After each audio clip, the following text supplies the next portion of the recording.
ऐसे वीराने जंगल में छोड़ा कि इसको कोई पशु पक्षी खा जाएगा, ये मर जाएगी, यहीं पर रह जाए, क्योंकि हमारे कुल को बर्बाद कर रही है, हमारे कुल को बदनाम कर रही है, इसको छोड़ दिया जाए। अगर कोई नशे में डूबा हुआ है, कोई बेकार कर्म में डूबा हुआ है, तो क्या हम उसको छोड़ देंगे? हम उसको ले जाकर जंगल में पटक देंगे? हम उसको ले जाकर कहीं छोड़ देंगे? नहीं, उसको समझाने का प्रयास करो, उसको शिव की भक्ति में डुबाने का प्रयास करो, उसको भगवान के भजन में डुबाने का प्रयास करो। कह दो उससे, तुझे काम नहीं करना ना, मत कर। मंदिर में झाड़ू लगा, पोछा लगा, शिव मंदिर की आराधना कर, शंकर की भक्ति धारण कर। कभी तो शंकर की भक्ति में डूबेगा तो एक दिन तो शंकर उसका हाथ पकड़ेंगे। वो वाली बात याद रख लो, वो टेढ़ी चोटी वाली, भला है बुरा है ओ मेरा पति तो मेरा। बस मेरा देव अधिदेव महादेव भी यही कहता है, भला है बुरा है जैसा भी है मेरा भगत ही तो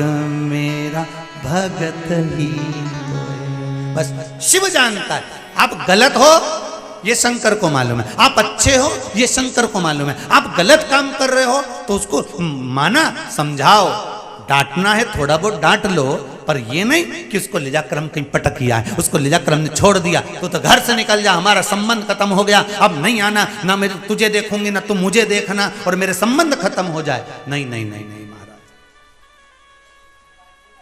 जिस धागे की गांठ हाथ से खुल सकती है उसको खोलो, कैंची से मत काटो। उसको खोलो, कैंची से मत काटो। जब गांठ जम के लग गई हो तब कैंची का प्रयोग करो।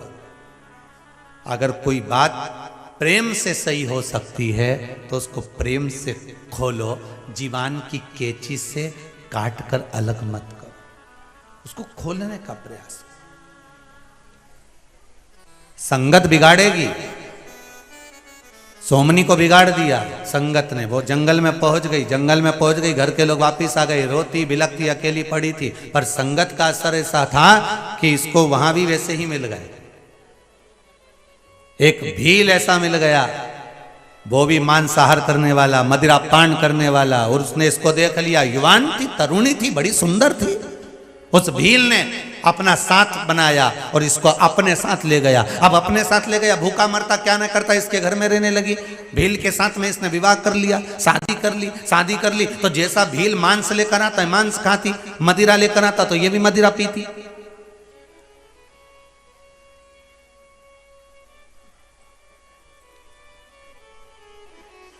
गलत कर्म में लीन रह रही है, गलत कर्म में।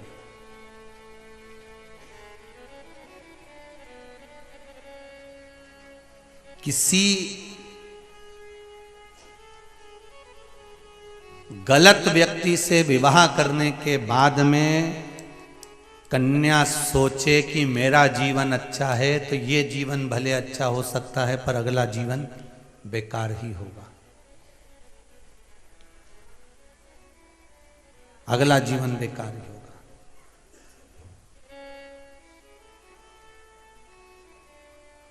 महाराज, घर में एक बेटी ने जन्म ले लिया, सोमनी के।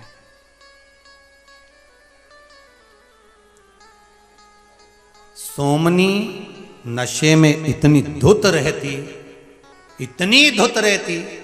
जितना वो भील उतनी वो सोमनी। घर में बेटी ने जन्म ले लिया, जन्म लेने के बाद एक दिन भील कहीं चले गया और बेटी को जन्म देने के बाद ये भूख के मारे बिलबिला रही थी, बिलख रही थी, मुझे भूख लगी।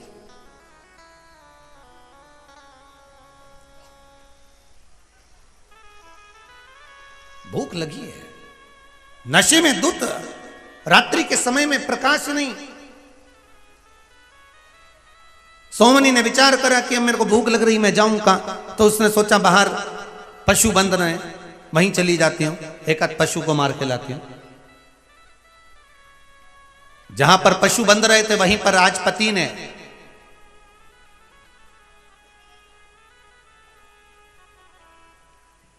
गाय बछड़ों को भी बांध रखा था। ये नशे में इतनी धुत थी सोमनी, पहुंच गई रात्रि के समय पर, भूख से बिलख रही थी और अंदर जाकर इसने जो नशे में देखा सामने बकरा बंधा हुआ था, बकरे को खोला, खोल कर इसने फरसा उठाकर उस बकरे का सिर काट दिया। खींचती हुई लेकर अपने कक्ष की ओर गई, मांस खाने के लिए लेकर गई थी, पर जाकर क्या देखती है कि ये बकरा नहीं मरा, एक गाय का बछड़ा मर गया था। फिर भी गाय का बछड़ा मर चुका था और जो बछड़ा मरा इसके मुख से 2 बार निकल गया शिव शिव, परंतु नशा इतना था कि भूख तेज थी, उसको ही खा गया।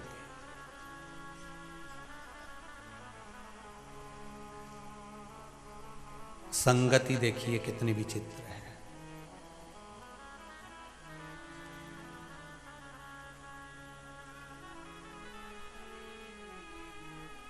समय आया, कहीं जा रही थी,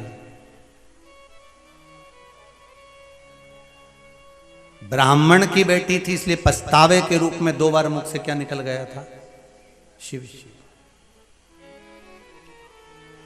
और ये शिव नाम किसकी संगत से निकला था? जिस ब्राह्मण के साथ इसका विवाह हुआ था, जिस ब्राह्मण के साथ में इसकी शादी हुई थी, सोमनी का वो पति शिव भक्ति में लगा रहता था, पर इसका चित्त शिव भक्ति में नहीं लगा था, पर मुख से 2 बार शिव निकल गया इसके। एक दिन जाते जाते रास्ते से मार्ग से जा रही थी और कहीं खड्डे में नशे के कारण गिर गई, प्राण छूट गए, प्राण छूटे और अगला जन्म इसका चंडाल के घर में हो गया। अब पहले भी खाने पीने वाले के घर में पहुंच गई थी, आज फिर अब चंडाल के घर में जन्म हुआ। जन्म से ही आंखें नहीं थी, अंधी थी, शरीर में कोढ़ हो गया था। जन्म देने के बाद में माता पिता मर गए थे, भूख से बिलखती थी, चंडाल के घर में जो मिल जाता था वो खा लेती थी। बड़ी हो गई, नेत्र ज्योति नहीं है, शरीर में कष्ट बहुत है, बिलखती है, रोती है, चीखती है, चिल्लाती है।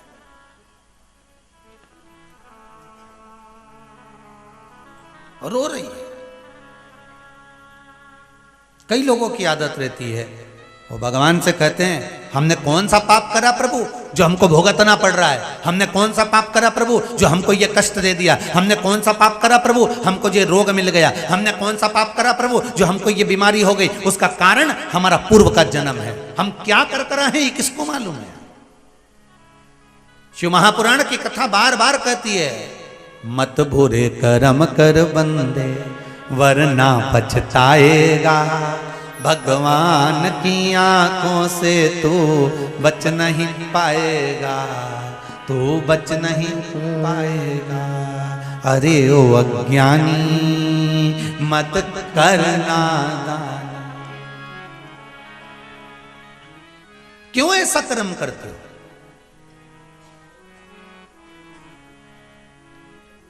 भगवान से कहना, अगर मनुष्य का शरीर दिया है ना भोलेनाथ, तो तेरे संकीर्तन में लगा कर रखना, तेरी सेवा में लगा कर रखना, तेरे भजन में लगा कर रखना, तेरे कीर्तन में लगा कर रखना।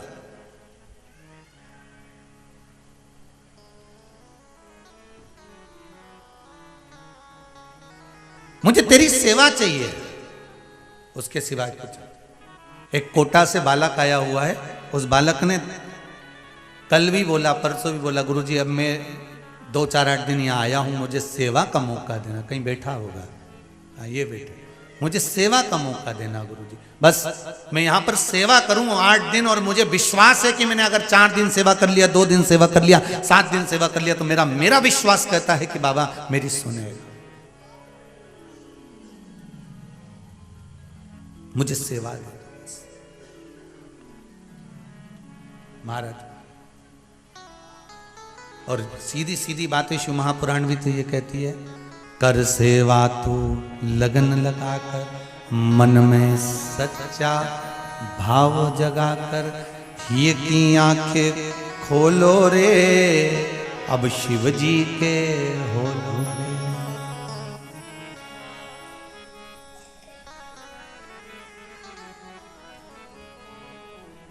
रोम रोम रस घोलो रे, अब शंकर के होलो।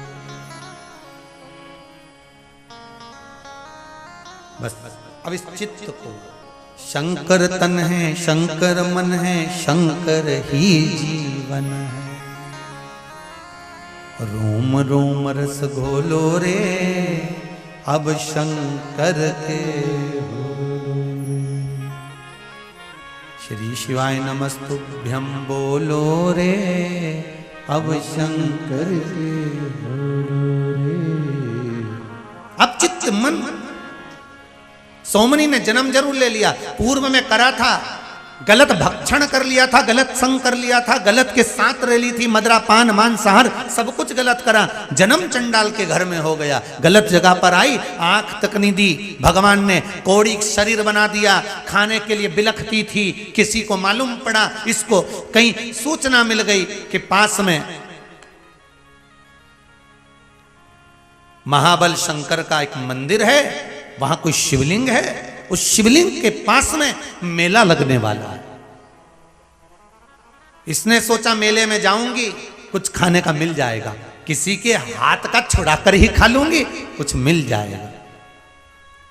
आंख से अंधी, शरीर में कौड़, शरीर बेकार, धीरे धीरे चलती चलती चलती चलती गोकर्ण क्षेत्र में पहुंच गई, जहां पर महाबलेश्वर भगवान शंकर का मंदिर था। शिवालय मंदिर में केवल मंदिर नहीं बना था, केवल शिवलिंग था उस जगह पर, केवल शिवलिंग।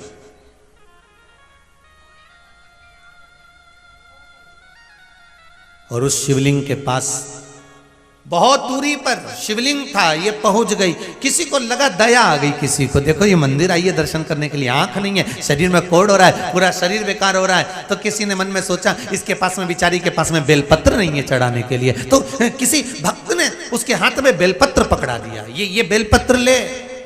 अब इसको नहीं मालूम कि किसी ने क्या पकड़ाया, इसको तो पत्ता लगा, अब आंख से अंधी थी, उसने जो हाथ में लिया तो इसको पत्ते सा नजर आया, इसको लगा खाने का सामान तो दिया नहीं, इसने सूंगा सूंगा तो क्या कोई पत्ती पकड़ा के चले गया, मेरे को तो भूख लगी और अपार भूख लग रही, कुछ खाने को मिल जाए। अब इसको पत्ती दी तो इसने पत्ती को फेंक दिया।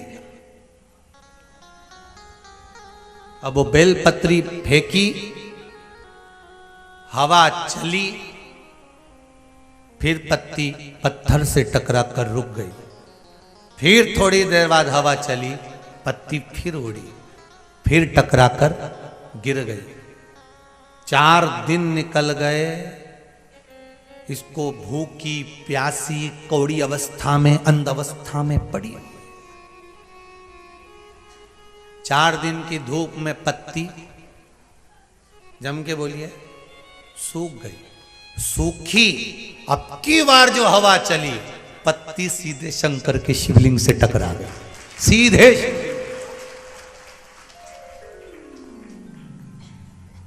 महाबल शिवलिंग से जैसी पत्ती टकराई, शंकर से जाकर लगी, ये चली, भूख से बिलबिला रही थी, 4 दिन से किसी ने अन्न नहीं दिया था, भूख से बिलबिला रही। महाबल के पास से गोकर्ण क्षेत्र से आगे बढ़ी, वापिस जाने लगी, टकराती हुई, गिरती पड़ती, भूख से बिलकती हुई चली, चक्कर खाकर भूख के मारे बिलकती हुई प्राणों को तड़प तड़प के प्राण छोड़ दी।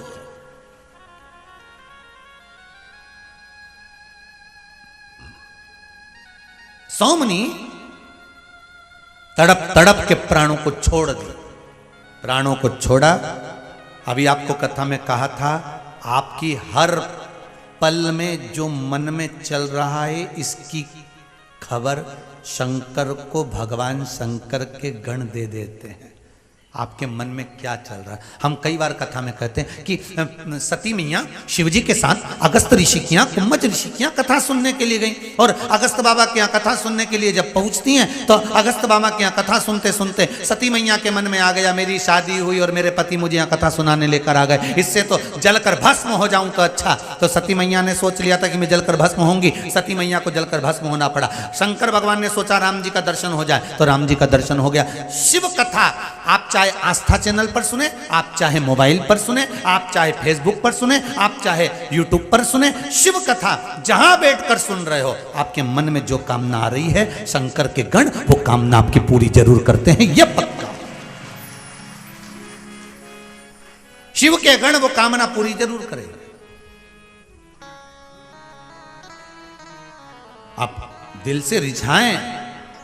आया पत्र के अंतर्गत देखिए,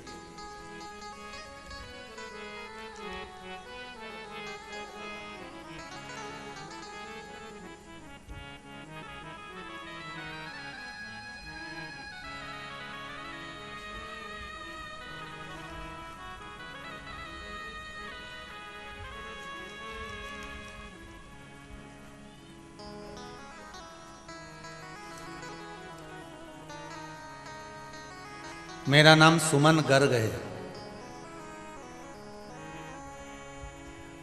ओबरा सोनभद्र काशी के पास से आई हूं। जिनने लिखा हो बैठे हो, आप ही ने लिखा है, जरा माइक दीजिएगा। मेरा नाम सुमन गर्ग है, मैं ओबरा सोनभद्र काशी जी के पास से आई हूं। गुरु जी 16 अप्रैल को मेरे पति को कोरोना हो गया था, अभी की स्थिति ठीक है? श्री शिवाय नमस्तुभ्यम गुरुजी। जी, बाबा ने क्या कृपा करी है? बाबा ने बहुत कृपा करी गुरुजी, बहुत कृपा करी।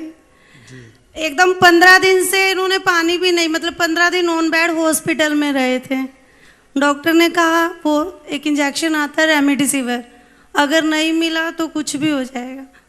तो बेटे ने गुरुजी, आपने एक बार कथा में बताया था कि पर्ची लिख के अपनी जो भी वो लिख के शंकर भगवान पे, तो बेटे ने वो किया गुरुजी, उसी दिन इंजेक्शन भी मिल गया। और 6 इंजेक्शन लगने थे, 6 मिल गए गुरुजी, बाबा की कृपा। ठीक हो गए, अपने घर आ गए, आज दर्शन के लिए आया गुरुजी, बहुत कृपा करी। बाबा को धोख लगाने आए। श्री शिवाय नमस्तुभ्यम, बहुत बहुत बाबा की कृपा। बैठिए बैठिए। श्री शिवाय नमस्तुभ्यम। शिव कृपा ही ऐसी है हमारे।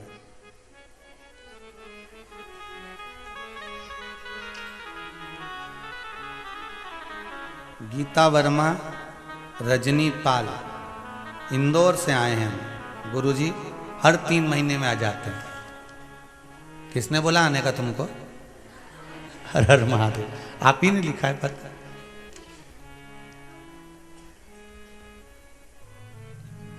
देव जरा माइक दो बेटी।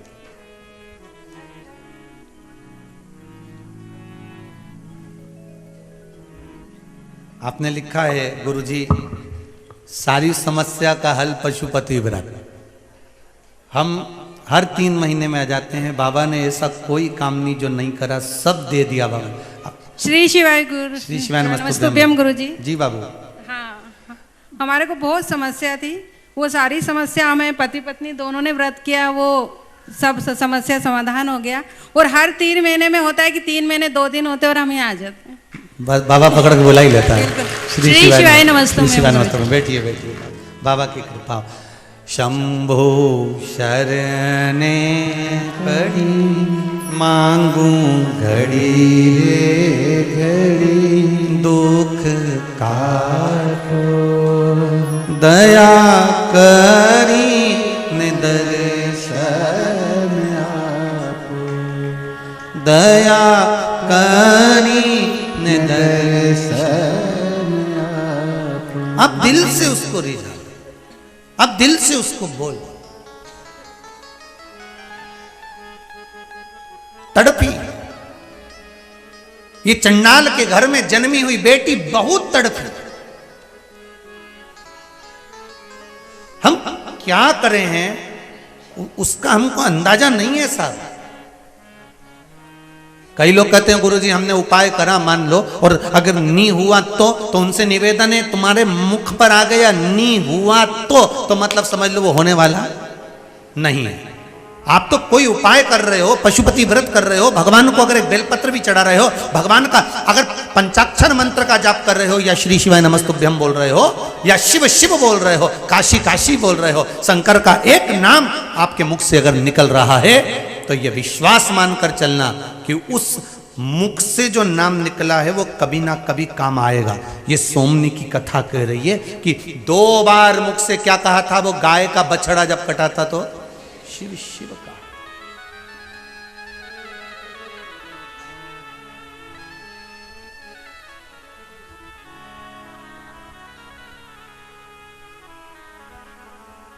अब आपके मन में आएगा कि उसका सोमनी का जब मुख से शिव शिव निकला था फिर चंडाल के घर में काहे को जन्मी, फिर उसकी आंख से अंधी क्यों हुई, फिर शरीर में कोढ़ क्यों हुआ, फिर दुख क्यों भोगा उसने, जब शंकर का नाम 2 बार लिया था तो ये शरीर में रोग क्यों हुआ, शरीर में दुख क्यों हुआ, चंडाल के घर में जन्म क्यों हुआ। और चंडाल के घर में जन्म लेने के बाद इतना दुख झेलने के बाद जब प्राणों को त्यागा, जैसे ही उसके प्राण छूटे इतने में भगवान शंकर के गण सामने आकर खड़े हो गए। नंदी भृंगी ने उसको लिया और नंदी भृंगी उसको लेकर सीधे शंकर के धाम में, सीधे शिवलोक में, शंकर के धाम में पहुंच गए, कैलाश पर। शंकर भगवान ने पूछा किसको लायो, नंदी भृंगी कहते हैं आपके भगत को लेकर आए। भगत को? हाँ। वहीं से संत निकल कर जा रहे थे, उन्होंने कहा भोलेनाथ के दरबार में और ये चंडाल की बेटी जिसके शरीर पर कोढ़ हो गया था, जिसके आंख की अंधी थी, जिसने गाय के मांस का भक्षण किया था, मदिरा का पान किया था, ये और ये यहां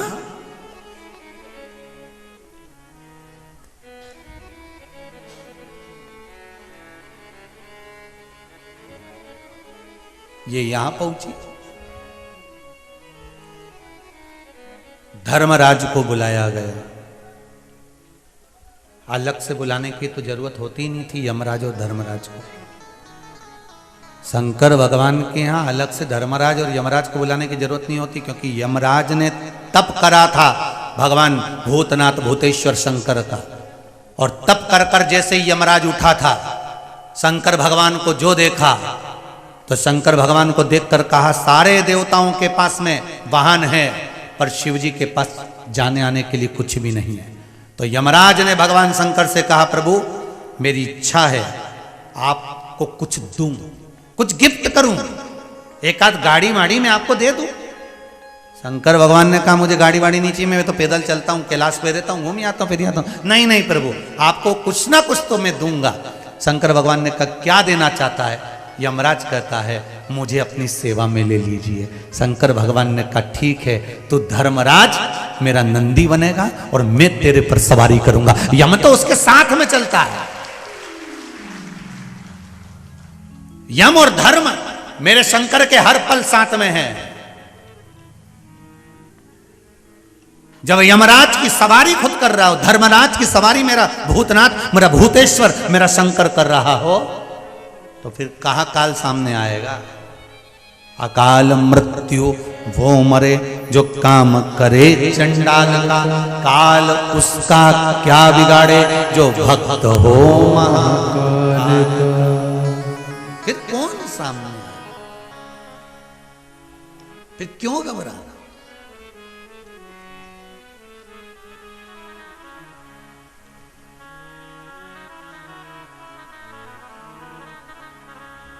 महाराज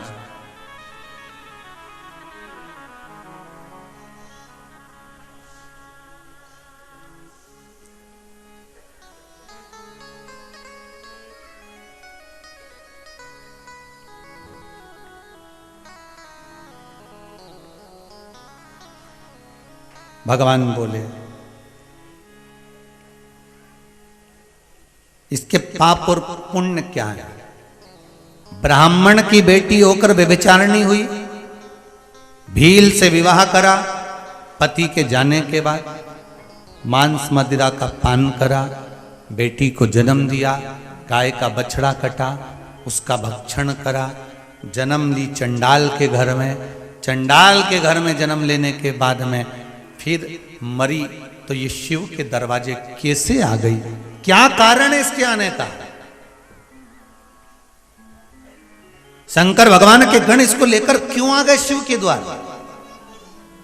तो नंदी से पूछा, धर्मराज से पूछा, तुम बताओ क्या बात है? नंदी ने कहा, ये व्यभिचारिणी होने के बाद भी इसके हाथ से जब गाय का बछड़ा कटा तो इसने 2 बार शिव शिव कहा। उसका फल इसको ये मिला कि ये चंडाल के घर में जन्म लेने के बाद कर्म का भोग तो भोगना पड़ता है, इसलिए अंधी भी बनी, कोढ़ भी हुआ। पर 2 बार शिव का नाम लिया था, उसका फल ये मिला कि ये गोकर्ण क्षेत्र पहुंच गई। और महाबलेश्वर शिवलिंग के पास पहुंचने के बाद इसके हाथ में जो बेलपत्री आई इसने फेंक दी। इसके हाथ से वो बेलपत्र टच होकर गई और 4 दिन बाद शंकर को जाकर चढ़ गई। शंकर को जो बेलपत्र इसके हाथ की चढ़ी, उसका फल ये मिला कि इसको वैकुंठ धाम के पास ये सुंदर कैलाश धाम मिल गया। 2 बार मात्र मुख से शिव शिव बोलने से हाथ की बेलपत्र शिव पर चढ़ गई थी। कितनी बार बोली थी? 2 बार शिव शिव बोला तो हाथ की बेलपत्र शंकर तक पहुंच गई थी। और वो शंकर तक बेलपत्र पहुंची तो ये खुद भी शंकर तक पहुंच गई थी। अब जरा विचार करिएगा, आप अपने मन पर लेकर चलिएगा कि आपके मुख से शंकर का नाम निकलता है, आप श्री शिवाय नमस्तुभ्यम बोलते हो, शिव महापुराण को श्रवण करते हो, भले तुम्हारा मोबाइल में डाटा खत्म हो जाता है, 3 घंटे कथा सुनते सुनते मानते हैं। और कई घर के लोग कहते भी होंगे क्या महाराज बैलेंस डलवाएगा? तो उनसे जो बोले ना कि महाराज बैलेंस डलवाएगा, तो उसको कह देना महाराज का खाक बैलेंस डलवाएगा। महाराज में काई की दम जो बैलेंस डलवा दे, बैलेंस तो देव अधिदेव महादेव डलवाएगा। और एक बार ऐसा बैलेंस डल गया ना, होता है बैलेंस में भी अलग अलग बैलेंस आता है। एक 10 दिन का डलता है, 4 दिन का डलता है, 10 दिन का, 15 दिन का, 1 महीने का, फिर 3 महीने का भी डले है ना। हाँ, 3 महीने का। फिर मुझे तो लगता है कुबेरेश्वर धाम में 3 महीने वाला बैलेंस चलता है। मुझे ऐसा लगता है इन पत्रों से, मुझे ऐसा लगता है पत्रों से कि 3 महीने वाला बैलेंस। और वो एक पत्र मिला वो राजस्थान का, उससे लगा 24 घंटे का बैलेंस था। 25 को आई, 26 को हुआ, तो बैलेंस कहीं ना कहीं नजर आ रहा है। ऐसा लगता है कि वो दीदी बोली ना, जैसे हर 3 महीने में आ जाता, तो ये बैटरी चार्ज करने आते हैं। बैलेंस ये बस सिम लगाई तो चार्ज। श्री शिवाय नमस्तुभ्यं, श्री शिवाय नमस्तुभ्यं, श्री शिवाय नमस्तुभ्यं, श्री शिवाय नमस्तुभ्यं, श्री शिवाय नमस्तुभ्यं, श्री शिवाय नमस्तुभ्यं। भगवान शिव की कथा कर रही है। ये केवल इसने पाप कर्म करा था, इसलिए चंडाल के घर में जन्म ले ली। शरीर में कष्ट भी आया, क्योंकि पूर्व के कर्म का भोग तो मनुष्य को भोगना पड़ता है। पर भोगते भोगते जो भगवान का भजन कर ले, कष्ट भोगते भोगते जो शंकर का अनुमोदन कर ले, कष्ट भोगते भोगते जो भगवत स्मरण की ओर डूब जाए, कष्ट भोगते भोगते जो शिव तत्व की ओर चले जाए, तो वो शंकर की ओर अग्रण्य हो जाता है। निवेदन है, जितना बन सके शंकर का भजन करो, जितना बन सके शिव की स्तुति करो। दुख है, शरीर है मनुष्य का, तो दुख तो आना ही।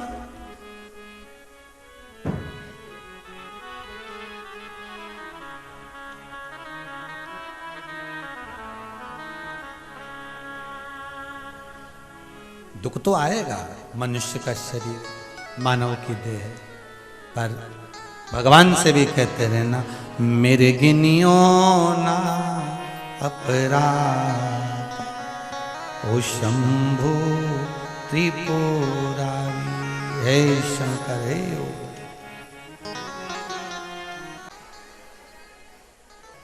अब एक बहुत सुंदर बातें हैं शिव महापुराण की, आप ध्यान देंगे तो आपको जीवन में आनंद की अनुभूति होगी।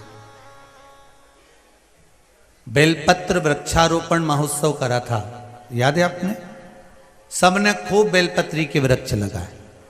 जरा विचार करिएगा, सोमनी के हाथ से टच हुई बेलपत्र शंकर को जाकर लगी तो उसको शिवधाम मिल गया। तुम्हारे द्वारा लगाया गया बेल का पेड़, बेलपत्री का वृक्ष जब बड़ा होगा, उसकी पत्ती टूटकर जब शिव को चढ़ेगी तो तुम भी कहीं इधर उधर नहीं भटकोगे, सीधे शिव के धाम में ही मिलोगे, शंकर के धाम। दरबार तेरा बाबा जन्नत का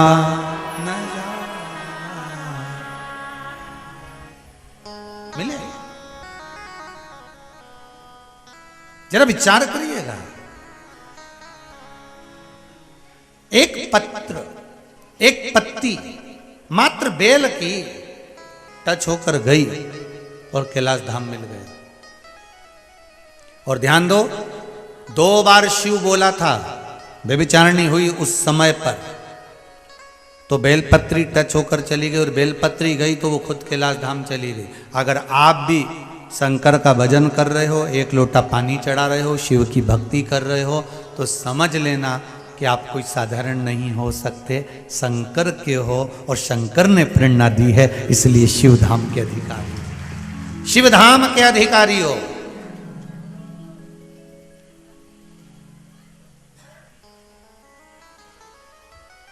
और डरना नहीं है, आप सबसे कह सकते हो हम सब इकट्ठे शंकर जी के पट्टे। अब डरना नहीं है हमको।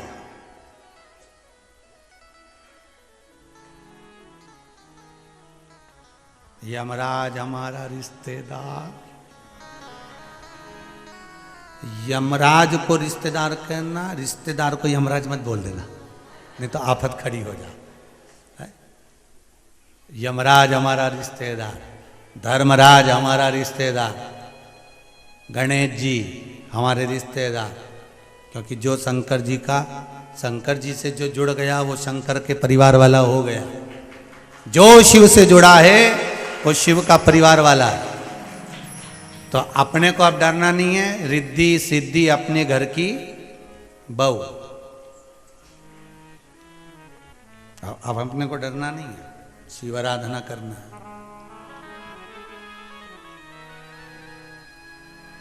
भक्ति में डूबो।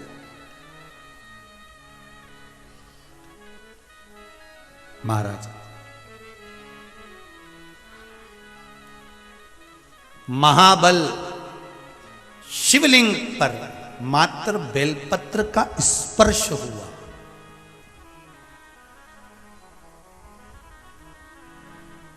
महाबलेश्वर में 5 तीर्थ हैं।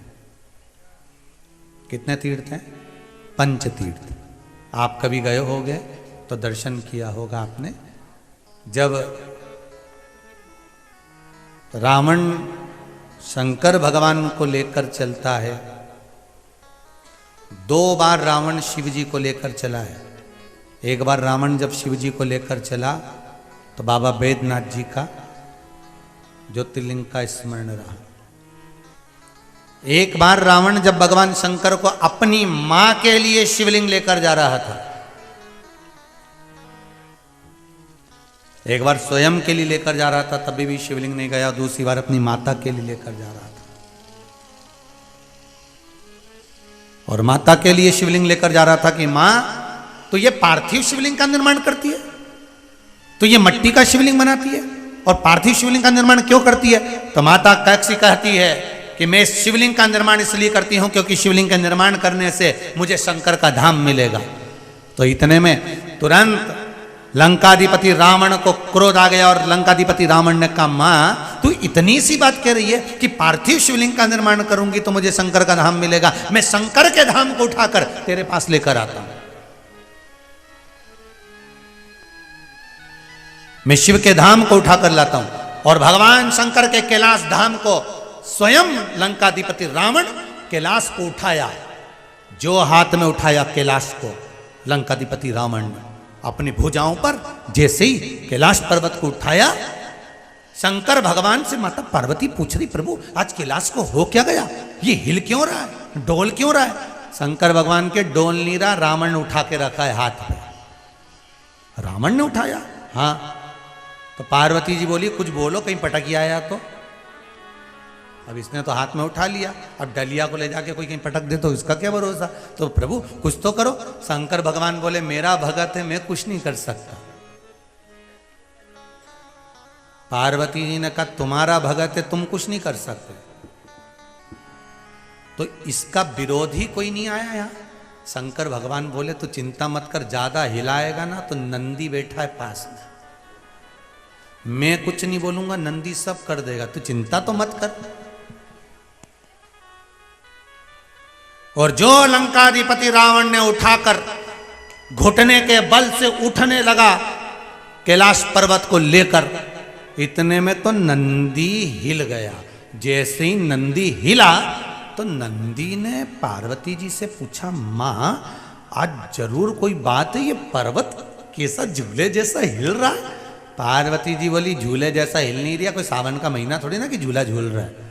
तो वो भगवान शंकर का भक्त है ना रावण, लंका अधिपति, वो कैलाश को लेके जा रही है लंका में।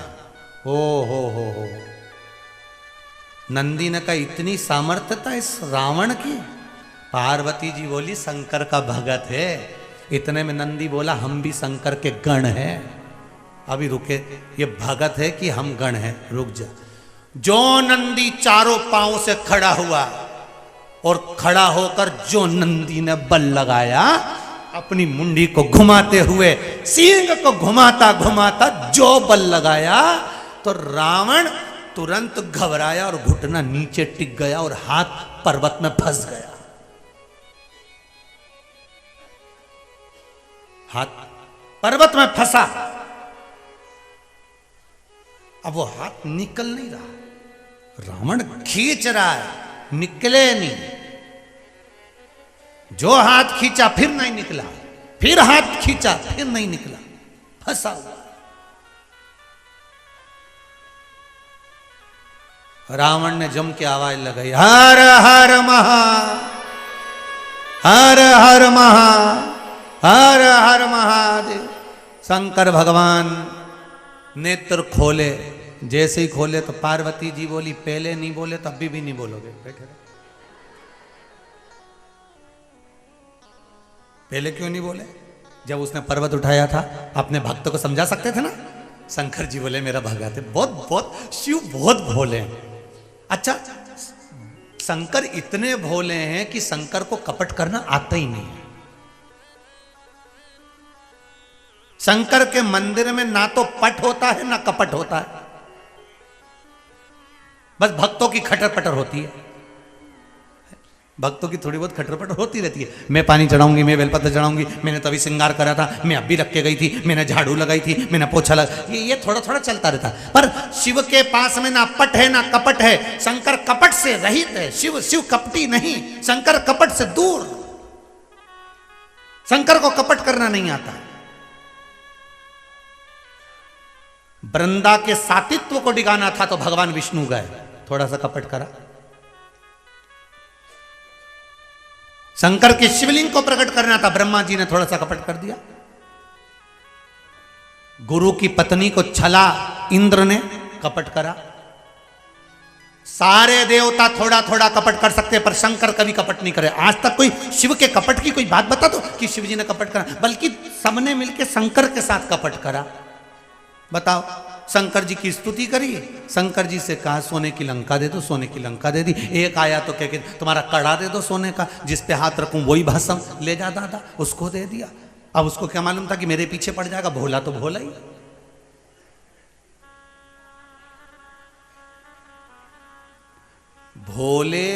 भोला जो व्यक्ति होता है ना, वो किसी के साथ कपट नहीं करता, पर दुनिया के लोग उसी के साथ कपट करते हैं। कोई सामान मंगवाना है, समझदार पति बैठा है पास में कुर्सी पे, उससे नहीं कहेगी कि जाके जरा सामान लिया। जो बेचारा भोला भाला रहे नहीं, ले 5 रुपए ले जा, मूली खरीद के लिया। जा जरा गाजर खरीद। भोला और बेचारा चल भी दिया, ले भी आया, चले गए, लिया भोला।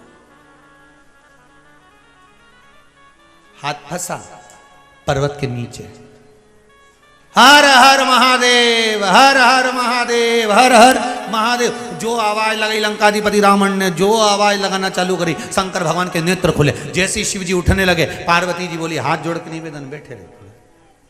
पहले नहीं उठे ना, अभी बैठे। शिव जी बोले मेरा भगत पुकार रहा है। पार्वती जी बोली पहले हम भी तो पुकार रहे थे कि कैलाश पर्वत हिल रिया है, कहीं पटक आएगा, इसका कोई भरोसा है, कहाँ पटक किया जाए, जब तो नहीं उठे। शंकर जी बोले मेरा भगत है, मेरा भगत है। मैं हम भगवान की भक्ति में लगा भी लिए तो हमारे भीतर अहंकार इतना आ जाता है कि मेरे बराबर कोई भजन करने वाला ही नहीं होगा, मेरे बराबर कोई सेवा करने वाला ही नहीं होगा। शिव महापुराण की कथा कर रही है कि आंखों का तो हम ऑपरेशन करा सकते हैं, आंखों का ऑपरेशन कराने में हम देरी नहीं कर सकते कि करा लेंगे, पर आंखों के ऑपरेशन से कोई लाभ केवल देखने का हो सकता है, पर दर्शन के लिए या नजरिया बदलने के लिए या भगवान को पहचानने के लिए ऑपरेशन की जरूरत नहीं पड़ती। किसी सत्संग में जाकर बैठ जाओ, कहीं आस्था पर कथा चल रही हो शिव महापुराण की, वहां जाकर बैठ जाओ, या कहीं भजन कीर्तन या शिव का कोई धाम हो, वहां जाकर बैठ गए, थोड़ी देर भगवान का भजन करा, स्मरण करा, नाम जाप करा और भगवान की भक्ति में डूब गए तो नजरिया भी बदल गया और दर्शन का भाव भी जागृत अपने आप हो गया। हमारे भीतर वो भाव हमें जागृत करना है।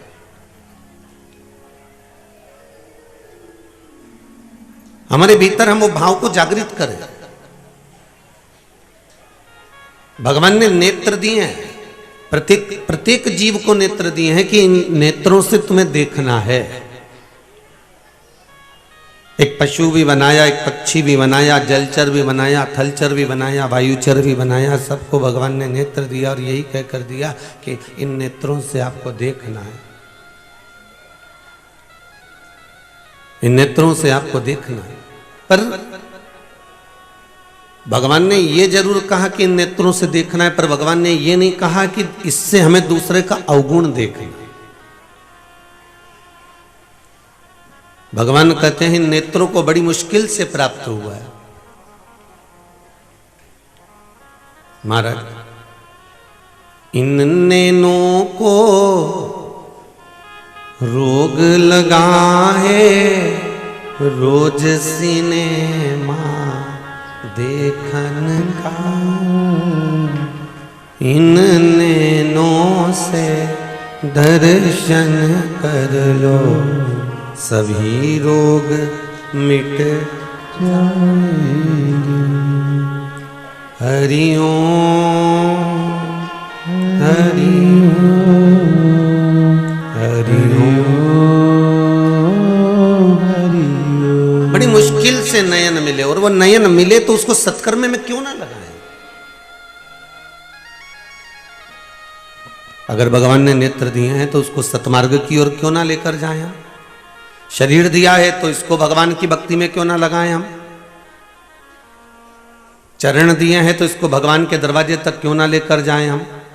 और यदि भगवान ने श्रवण दिया है तो इन कानों से क्यों ना हम भगवान की कथा को श्रवण करें, भगवान की भक्ति में क्यों ना डूबे हम। जिसको सारी इंद्रियां, चाहे 5 कर्मेंद्रिय हो, चाहे 5 ज्ञान इंद्रिय हो, कल जैसा कर दीजिए भाई, 5 कर्मेंद्रिय हो चाहे 5 ज्ञान इंद्रिय हो, ये सारी इंद्रियों को हमें परमात्मा तक दे देना है। क्योंकि इंद्रियां बड़ी विचलित होती है।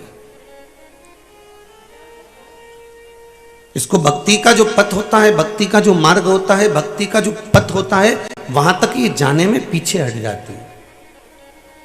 चलती तो है, ऐसा नहीं कि इंद्रियां भगवान तक नहीं जाती। नेत्र को भी आप भगवान तक लेकर जाते हो, श्रवण को भी आप भगवान तक लेकर जाते हो, वाणी को भी आप भगवान तक लेकर जाते हो, हृदय को भी भगवान तक लेकर जाते हो। पर ये बीच मार्ग में कहीं ना कहीं अवरुद्ध जो उत्पन्न हो जाता है, कहीं काम का, कहीं लोभ का, कहीं विषय का, कहीं आसक्ति का, कहीं वासना का, कहीं तृष्णा का, ये अवरुद्ध जो इकट्ठा हो जाता है और ये इंद्रियों को परमात्मा तक जाने से रोक देता है।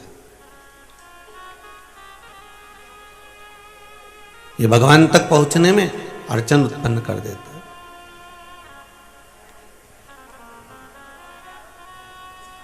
शिवगण शिव महापुराण की कथा कहती है, एक बार भृंगी ने नंदी के साथ जाकर भगवान शंकर से एक निवेदन करा और भृंगी भगवान शंकर से निवेदन कर रहे हैं, भगवान नंदी के साथ जाकर भगवान शिव से विनती कर रहे हैं कि बोले बाबा ये बताओ कि हम गणों का काम क्या है।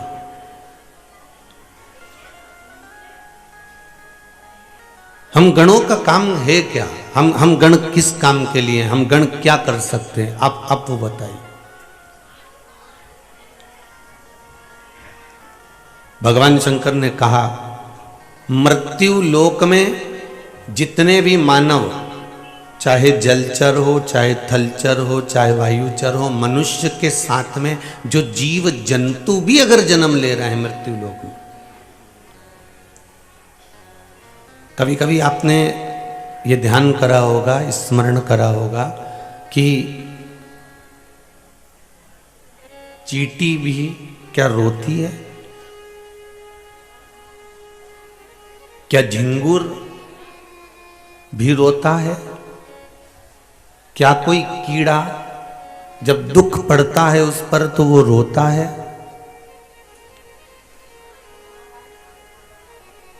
एक छिपकली, एक मकड़ी, एक चिड़िया, एक पक्षी, एक पशु क्या रोता है?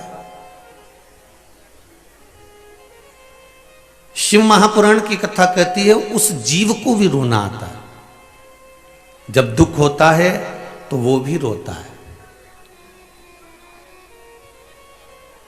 जितने आप जहां से भी आप लोग निकलते होगे, जाते होगे, आते होगे, आपको जितने भी वृक्ष खड़े मिलते होंगे, जो वृक्ष जगह जगह पर मिलते होंगे, क्या ये भी रोते हैं? क्यों नहीं रोते?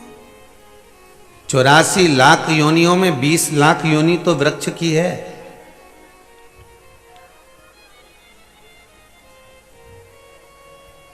उस 20 लाख योनि में भी वृक्ष भगवान से प्रार्थना करते हैं कि हमको कांटे वाला बना देना। 20 लाख योनियों में वृक्ष कहते हैं हमें कांटे वाला बना देना, पर हमको फल वाला मत बनाना। क्यों? अगर फल वाला वृक्ष बनाओगे तो लोग हमको पत्थर मारेंगे, नोचेंगे, तोड़ेंगे, चढ़ेंगे, खींचेंगे, मारेंगे, इसलिए हमको फल वाला मत बनाना।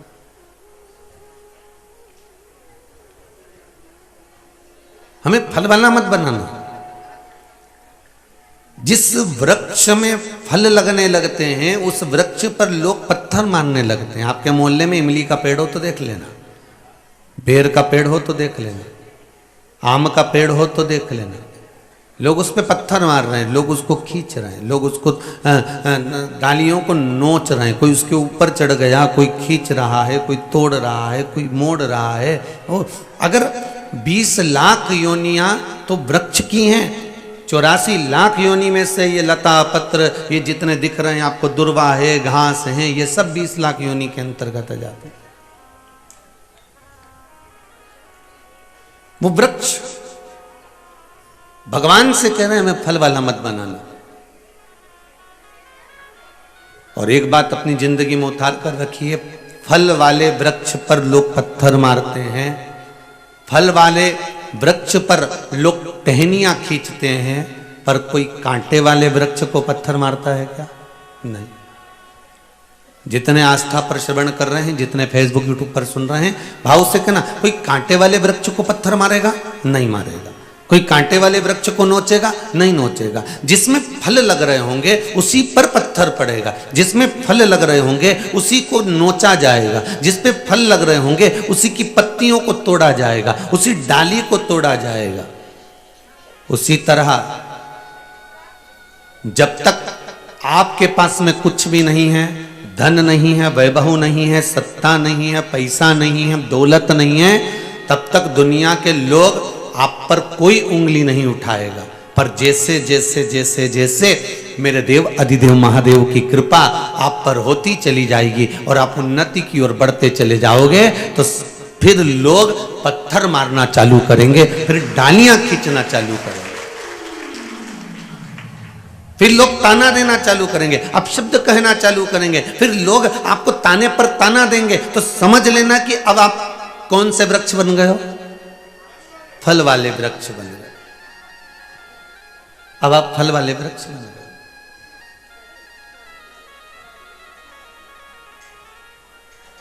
अब आप कांटे वाले नहीं रहे हो।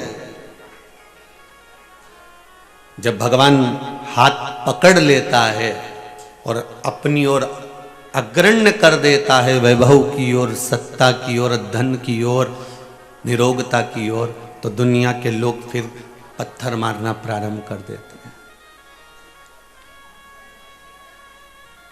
एक सुंदर पत्र है, किसी ने भेजा है।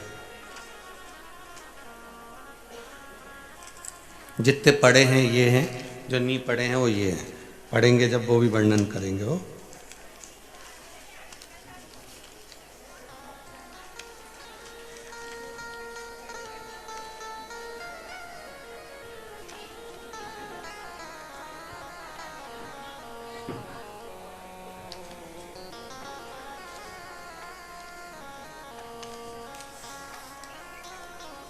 अर्पित सुभी साहू जबलपुर से हैं। कहीं बैठी हो तो खड़ी हो जाना।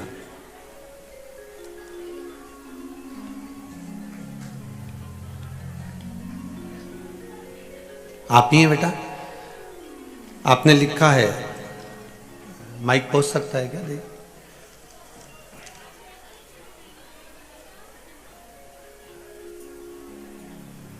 पहुंचाइए जरा।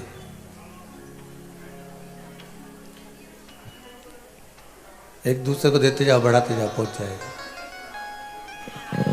इसमें बेटा आपने लिखा है 5 अप्रैल 2021 से आपकी कथा सुन रही हूँ। जी गुरु। क्या बाबा ने कृपा करी बाबू? 5 अप्रैल 2021 को मैंने घर में एक कथा रखी। मेरी बुआ उस कथा में आई। उन्होंने आपके बारे में बताया। जो हमारे पास कुछ बचा हुआ था उससे मैंने कथा करवाई। उसके बाद उन्होंने बोला कि प्रदीप मिश्रा जी को एक बार सुनो, पशुपति का व्रत करो।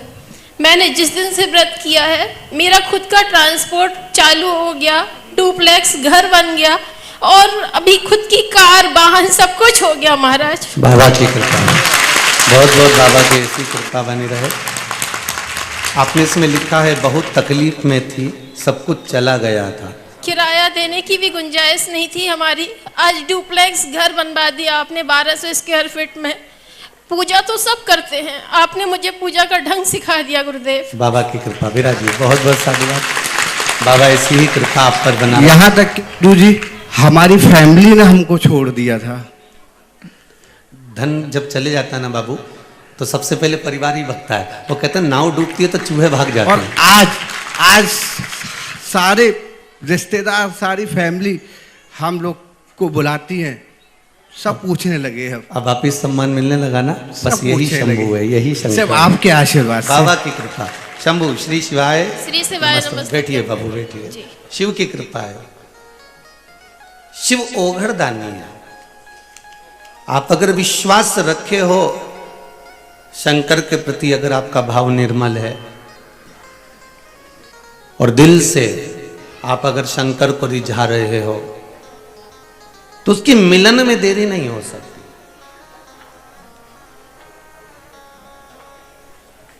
आप केवल उसको पहचान लो एक बार कि शिव तत्व क्या है। शिव तत्व को जानने की अगर एक ललकता, दुनिया फिर वही कल वाली बात है महाराज कि संसार सागर में जन्म लिया है, उतार और चढ़ाव जिंदगी के आते रहेंगे, पर सब साथ छोड़ दें दो, पर एक निवेदन है, आप बाबा का दरबार मत छोड़ना, शिव का द्वार मत छोड़ना, आप शंकर का द्वार मत छोड़ो। दुनिया कहेगी, ताने भी दहेगी, अपशब्द भी कहेगी और कहती रहेगी, उसका कर्म है कहने का। एक पत्र में किसी ने लिखा है,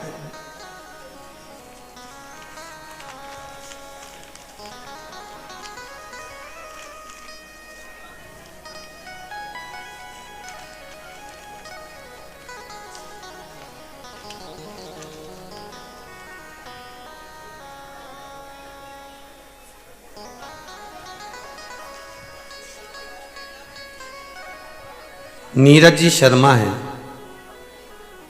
ब्राह्मण परिवार से हैं।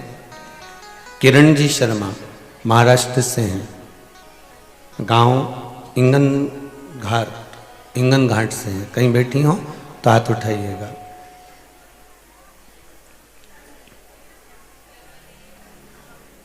आप ही हैं? माइक दीजिए जरा।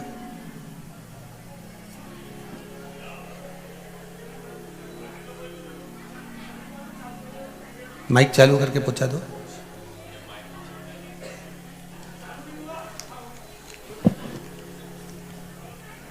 श्री शिवाय, श्री शिवाय।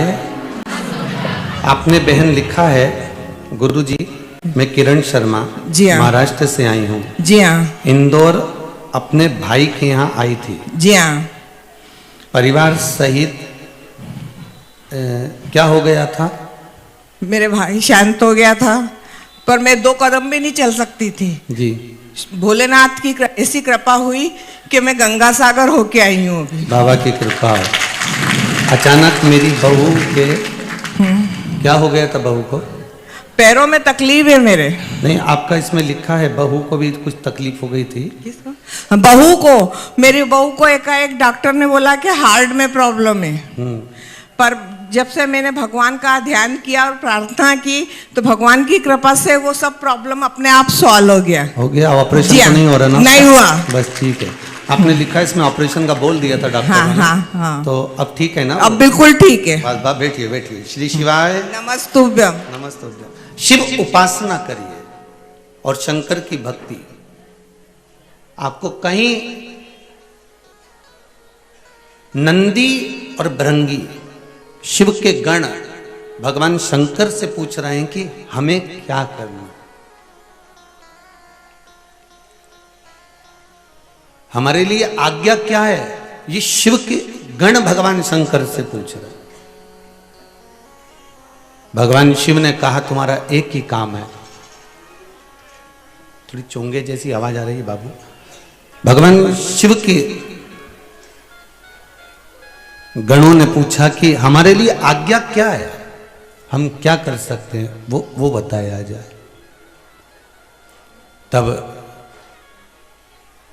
भगवान शंकर ने कहा तुम्हारा एक ही काम है, तुम्हारे लिए केवल एक ही क्रम है कि मृत्यु लोक में चाहे जलचर हो, चाहे थलचर हो, चाहे वायुचर हो, चाहे मृत्यु लोक में रहने वाला छोटे से छोटा जीव क्यों ना हो,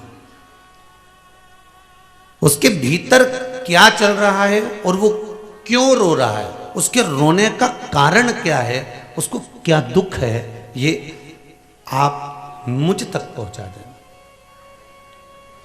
शंकर के जितने गणों का दर्शन आप इस पीछे फोटो में कर रहे हो, फ्लेक्स में कर रहे हो, बैनर में कर रहे हो, या जितने भी शिव जी की शादी में शंकर भगवान के गणों का दर्शन करते हो, ये गण जितने 33 कोटि देवता हैं उससे थोड़े बहुत कम भगवान शंकर के गण हैं।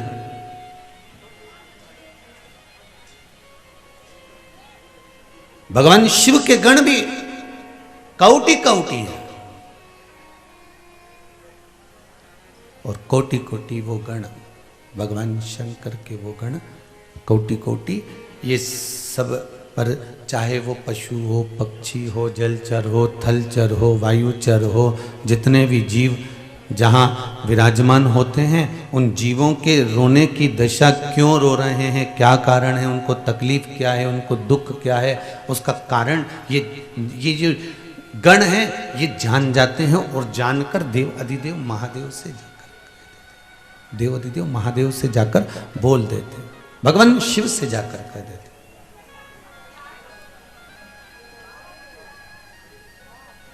शंभु शरणे पड़ी मांगू घड़ी रे दुख काटो दया करी दिल डालो शंभु शरणे पड़ी मांगू घड़ी रे घड़ी दुख काटो दया करी निदर्शन आपो। भगवान शिव की कथा कर रही। एक चींटी भी रोती है, एक पक्षी भी रोता है, एक पशु भी रोता है, एक जलचर जल में रहने वाला जीव भी रोता है, एक वायु में रहने वाला, एक थल पर रहने वाला जीव भी रोता है। अब आप में से कितने लोग हैं कि चींटी को रोते हुए देखा हो और उसकी हृदय की गति आपने जानी हो कि ये क्यों रो रही है?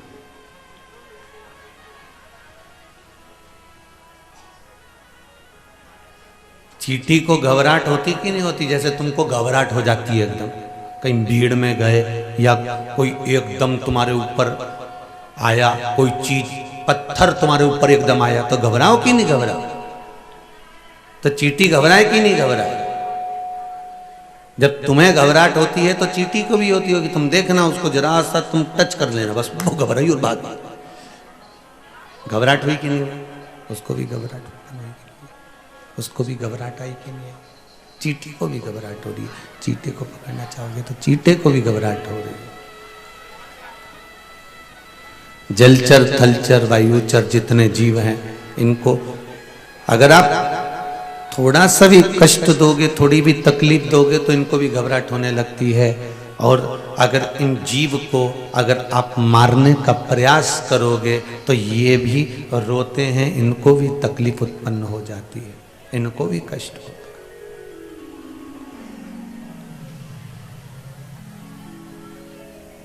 इस संसार सागर में आने के बाद कोई ऐसा नहीं जिसको कष्ट नहीं।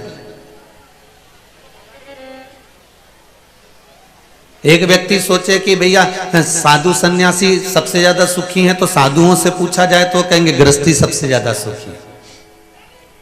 गृहस्थी से कहा जाए कि तुम कैसे सुखी, तो क्या हमसे ज्यादा तो पैसे वाला सुखी है। पैसे वाले से कहा जाए तुम सुखी हो, तो क्या हमसे ज्यादा तो भैया वो बड़ी बड़ी पार्टी लोग सबसे ज्यादा सुखी है। बड़े बड़े पार्टी वालों से पूछा जाए तुम सुखी हो, तो क्या भैया हमसे तो अच्छा वो गरीबड़ा भैया कहीं मतलब का नहीं, अपन तो कमाओ कमाओ कमाओ और मालूम पड़े सारा टैक्स में भरते जाओ, और वो गरीबड़ा अच्छा 2 रुपया किलो में गेहूं मिल गया, खाया पिया चक तो अच्छा कहा मतलब का।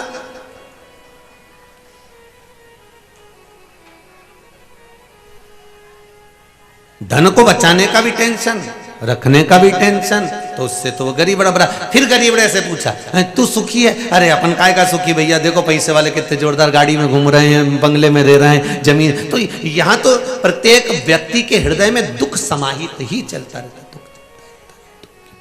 चलती रहती है, दुख समाहित चलता ही रह रहा है। उसकी परिभाषा के अंतर्गत दुख उसके अंतर्गत घूम ही रहा है।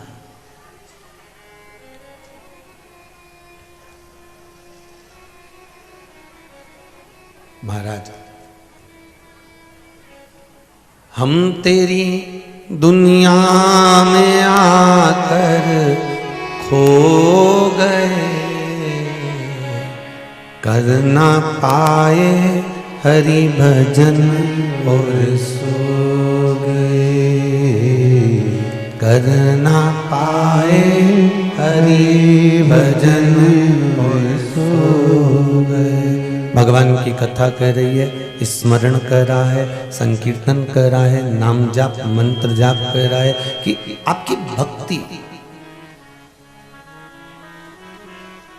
अब वृक्ष रो रहे हैं, पशु पक्षी रो रहे हैं, जलचर थलचर रो रहे हैं, तो इनके रोने की खबर, इनके दुख की खबर, इनको क्या कष्ट है उसकी खबर, इनको क्या तकलीफ है उसकी खबर भगवान तक कौन भेजता है?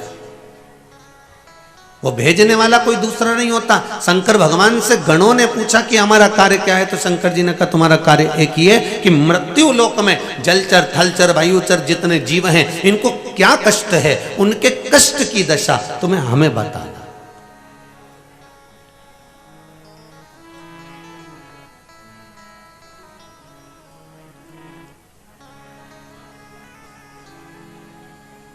एक बार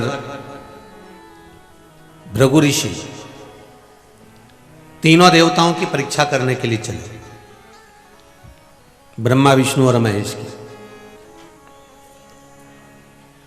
अब भृगु ऋषि जब परीक्षा करने के लिए चले तीनों देवताओं की, तो सबसे पहले भृगु बाबा पहुंचे ब्रह्मदेव के पास में, और ब्रह्मा जी के पास में जाकर उन्होंने जो देखा, और ब्रह्मा जी के पास में जैसे ही पहुंचे तो ब्रह्मा जी तो अपने नेत्र बंद करके भगवान की भक्ति में लगे हुए थे, और जैसे ही भृगु बाबा आए तो ब्रह्मा जी उठ के खड़े नहीं हुए, उन्हें आदर नहीं करा, सम्मान नहीं करा, तो इनको क्रोध आ गया और इन्होंने ब्रह्मा जी को थोड़ा सा श्रापित कर दिया। अब ये पहुंचे भगवान शंकर के यहां, शिव जी के यहां जैसे पहुंचे तो भगवान शंकर के गण नंदी दरवाजे पर खड़े थे, इनको अंदर प्रवेश नहीं दिया। अब जब ये अंदर प्रवेश नहीं करे, अंदर की ओर जाने नहीं दिया, भृगु बाबा ने कहा मैं महादेव से मिलना है, देवादिदेव महादेव से हमें बात करना है, शंकर से हमें मिलना है, पर इनको अंदर जाने ही नहीं देते, इनको प्रवेश ही नहीं देते। जब प्रवेश नहीं दिया तो भृगु बाबा को क्रोध आ गया, और भृगु ऋषि ने कहा नंदी तूने मुझे रोका है दरवाजे पर, तूने मुझे रोका है दरवाजे पर, मैं तुझे श्रापित करता हूं कि तू दरवाजे पर ही रहेगा।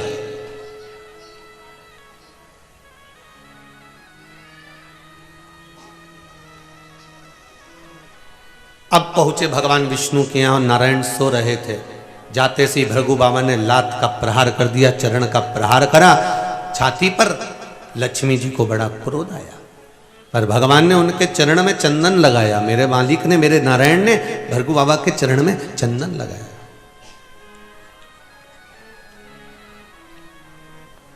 भृगु ऋषि के चरणारविंद में चंदन, तो माता लक्ष्मी ने पूछा प्रभु चोट तुम्हें लगी है तो तुम्हारी छाती पर चंदन लगाना चाहिए, तो आप भृगु ऋषि के चरण पे चंदन लगा रहे हो। भगवान कहने लगे भृगु बाबा के चरण बड़े कोमल कोमल हैं, मेरा शरीर पे मारा चल गया पर इनके चरण में चोट नहीं लगना चाहिए, इसलिए इनके चरण में मैं चंदन लगा रहा हूं, इनके चरणों में मैं चंदन लगा रहा हूं। अब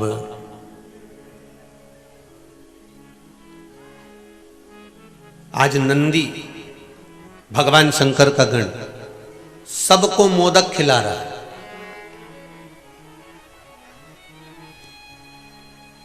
अगर आपको कोई श्राप दे दे, आपको कोई गाली दे दे, आपको कोई अपशब्द कह दे, तो आप में से कितने लोग हैं जो दुनिया के लोगों को लड्डू खिलाएंगे, मिठाई खिलाएंगे?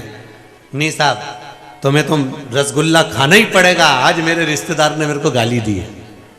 नहीं साहब, तुम्हें तो खाना ही पड़ेगा।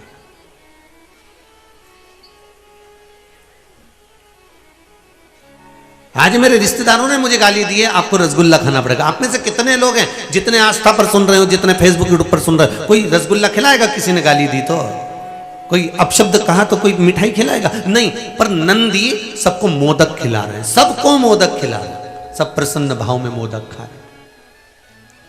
अब सब प्रसन्न भाव में जब मोदक खा रहे थे तो भगवान देवादिदेव महादेव बाहर आए, और शंकर जी ने पूछा, जैसे ही नंदी से पूछा क्यों रे नंदी ये बता कि ये मोदक किस लिए बट रहा? तो नंदी ने कहा प्रभु आज बड़ी प्रसन्नता का दिन है, भृगु ऋषि आए थे यहाँ पे। अच्छा, तो मेरे से तो मिलके ही नहीं गए। इतने में नंदी ने कहा आप तो समाधि में लीन थे, तपस्या में लगे हुए थे, मैंने मना कर दिया। तो फिर मोदक दे कर गए हैं क्या? वो मोदक दे के नहीं गए, मैंने मोदक बनवाया है। अच्छा, क्यों बनवाया? क्योंकि उन्होंने श्राप दिया है मेरे को कि तू दरवाजे पे ही मिलेगा शंकर के। अब ये भृगु बाबा ने मुझे श्राप नहीं दिया है, ये भृगु ऋषि ने मुझे वर प्रदान कर दिया कि मेरा शंकर मुझसे दूर नहीं रहेगा, मेरे सामने रहेगा। मेरा शिव मुझसे दूर नहीं, मेरे सम्मुख में रहेगा। ये भृगु बाबा का मुझे वर प्राप्त हो गया, इसमें श्राप नहीं दिया, इसमें मुझे श्राप नहीं मिला।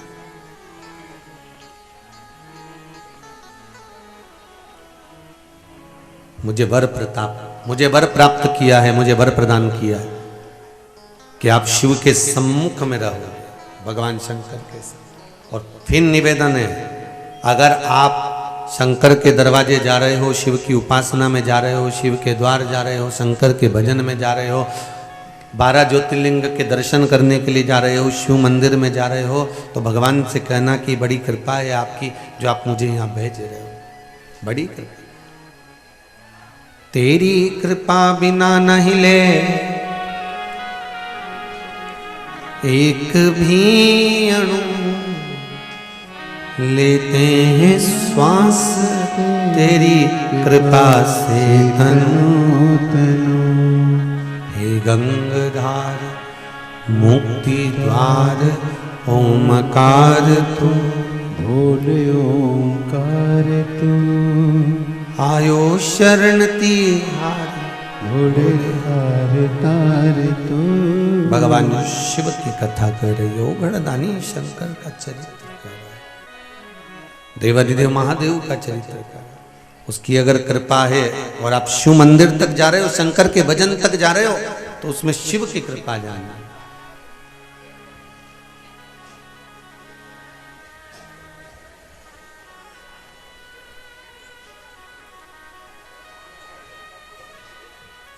महाराज शिव कथा कह रहे हैं, मैंने गणों को अपने पास में रखा है।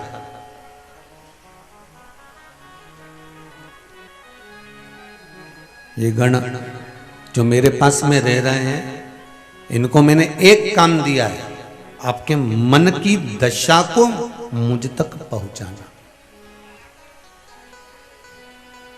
आपके मन में क्या चल रहा है, आपके भीतर क्या चल रहा है, आपकी मन की दशा क्या है, आप क्यों दुखी हो, उस दुख का जो कारण होता है, भगवान शंकर के गण दिखते नहीं है, भगवान शिव के गण कभी नजर नहीं आएंगे आपको, पर भगवान शंकर के गण आपके बीच में, आपके सम्मुख में होते हैं।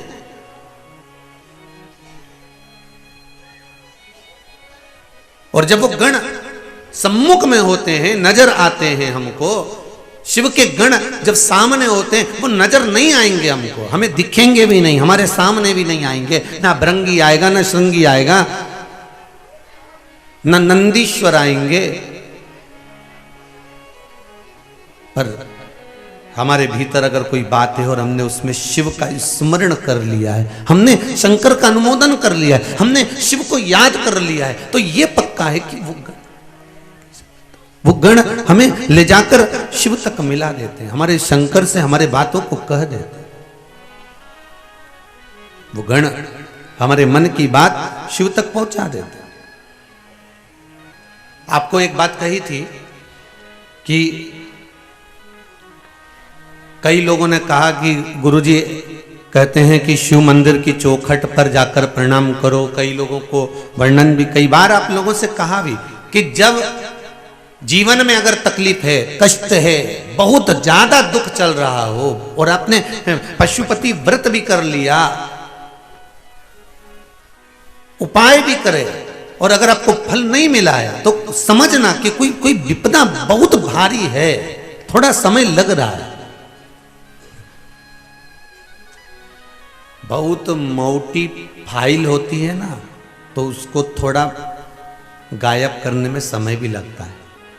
देवाधिदेव महादेव, तुम्हारे कष्ट बहुत हैं तो किसी कारण से हो सकते हैं, उस कष्ट को कम करने में बाबा को थोड़ा समय लग सकता है।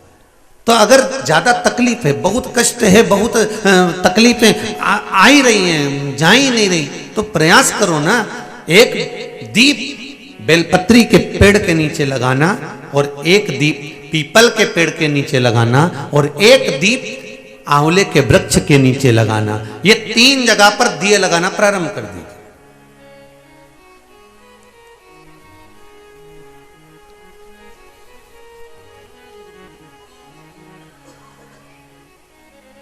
और तीनों जगह दीप लगाते समय भाव प्रकट करते रहिए। श्री शिवाय नमस्तुभ्यं, श्री शिवाय नमस्तुभ्यं, श्री शिवाय नमस्तुभ्यं। भाव प्रकट कर दो। वहां जब दीप लगाओ तो अपने मन की कामना कर कर बेलपत्री के वृक्ष के, और शुरुआत कहां से करना है? बेलपत्री के वृक्ष से शुरुआत करना।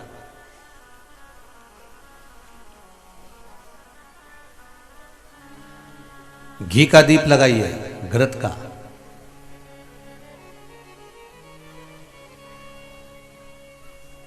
और घी का दीप लगाकर बेलपत्री के वृक्ष की छांव में बैठकर, बेलपत्री के वृक्ष की छाया। अच्छा, कई लोग कोई उपाय जब बताया जाता है तो इतने इतने समझदार लोग हैं कि जो गमले में बेलपत्री का पेड़ है ना, उसमें उपाय करते हैं।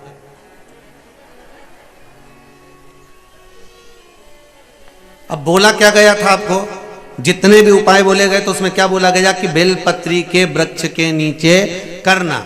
अब इनने काय में करा? बस गमले में। अब तुमने गमले में करा तो गमले में पेड़ इतना बड़ा, पौधा इतना बड़ा, उसकी छाया अपने ऊपर आ रही है क्या? उसकी छाया हमारे ऊपर पड़े तब तो वो वृक्ष कुछ फल प्रदान करे। अब तुम धूप में बैठे हो और धूप में बैठे हो और धूप में अगर कोई छाता तुम्हारे पास में होगा तो तुम उसकी छाया में रहोगे। अब उसी तरह जैसे छाते की छाया में चलोगे तो पानी नहीं लगेगा, धूप नहीं लगेगी, कभी हवा भी चल गई, छाता साइड में कर लिया, हवा भी नहीं लगेगी। उसी तरह कई उपाय लोग करते जरूर हैं। उनसे कहा कि आपको बेलपत्री के पेड़ के नीचे ये चढ़ाना है या बेलपत्री के वृक्ष के नीचे ये करना है, तो उन्होंने सोचा अपन तो एक काम करो, 50 रुपए का बेलपत्री का पौधा अपने घर पे ही ले चलो, वहीं गमले में लगा लेंगे, वहीं पूजन करते रहेंगे और वहीं पे सारे उपाय करते रहेंगे। अब महाराज चिल्ला चिल्ला के कह रहा सियोर वाला की बेलपत्री के पेड़ के नीचे करो, तो पेड़ के नीचे का मतलब है कि वृक्ष की छांव हमारे ऊपर होना चाहिए। आशीर्वाद का मतलब जानते हो ना सभी लोग, कि किसी को प्रणाम करो तो उसके हस्त कमल की छाया, जिसको तुमने प्रणाम करा है, जिसको तुमने नमन करा है, उसके हस्त कमल की छाया आपके ऊपर पड़ना चाहिए।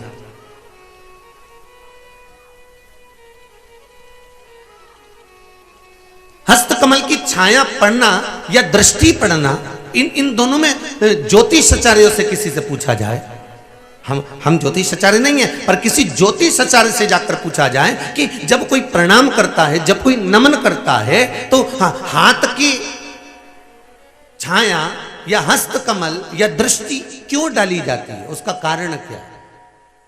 तो वो कहेंगे इन उंगलियों में शंख और चक्र हैं। प्रत्येक मनुष्य की उंगलियों में शंख चक्र होते हैं, यहां बने होते हैं, प्रत्येक मनुष्य की उंगली में होते हैं शंख और चक्र। जब वो जो झुकता है, प्रणाम करता है, उस पर जब अपने हाथ उठाकर आशीर्वाद देता है तो ये शंख और चक्र का भाव उसके ऊपर किरण के रूप में प्रकट हो जाता है और उसके ऊपर कोई ऐसा काम हो रहा होता है या उसको कोई दुख आने वाला होता है तो बुजुर्गों के, गुरु के, घर के बड़ों के, कोई बयों के, चाहे संत महात्मा, साधु जन, ब्राह्मण जन, संत जन का जब हाथ उठता है और उसकी उंगलियों का प्रकाश उस जीव पर पड़ता है तो फिर जो दुख आने वाला होता है वो कुछ समय के लिए टल जाता है। इसलिए कहते सुखी रहो।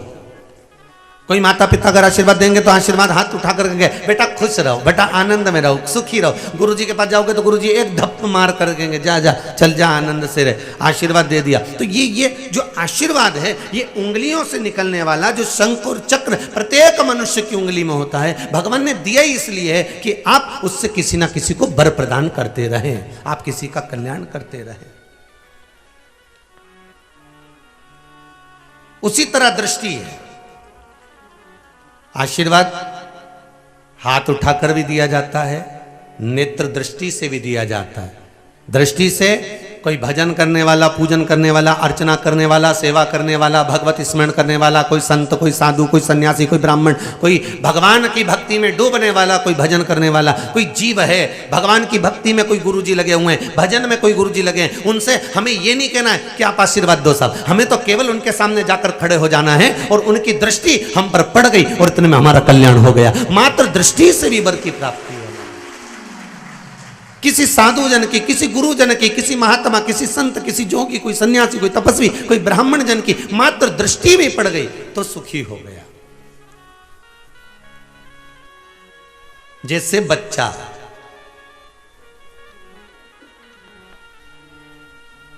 घर पे बीमार रहता है, जैसे ही हॉस्पिटल की सीट, और बच्चे ही नहीं, कई कई लोगों की आदत ऐसी है, कई कई बूढ़े लोगों की भी आदत ऐसी है, घर पे इनका पेट दुखे न कमर दुखे, जैसे ही हॉस्पिटल में ले गए आधे से ज्यादा बीमारी, बुखार तो खत्म ही, डॉक्टर के क्यों बुखार कहाँ आ रही है, ये तो नाप लिया मैंने, ल जीवान ऊंची करना उन्हें धर दिया हुआ, और जो देखा तो कि बुखार तो है ही नहीं, तो सांस लो तो कि फेफड़ा उन भी सब दिखे, तो फिर मेरे को समझ में नहीं आया, मैं घर में रही हूँ तुम्हारी हापड़ी चले न, घर में रही हूँ तुम्हारे रात के बुखार।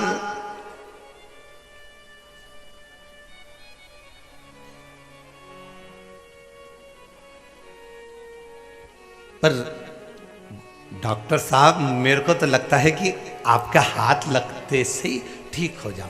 अब डॉक्टर को कौन बताए कि ये डॉक्टर के पास जाके क्यों ठीक हो, क्योंकि पहले के बच्चे जो पैदा होते थे वो दादी और नानी के घर में पैदा होते थे, तो इनका जो नानी के घर पैदा होता था उसका प्रेम नानी से ज़्यादा होता था, जो दादी के घर पैदा होता था वो दादी के प्रेम ज़्यादा होता था, जो बच्चे हॉस्पिटल में पैदा होते हैं इनका डॉक्टर सिस्टर से प्रेम ज़्यादा होता है।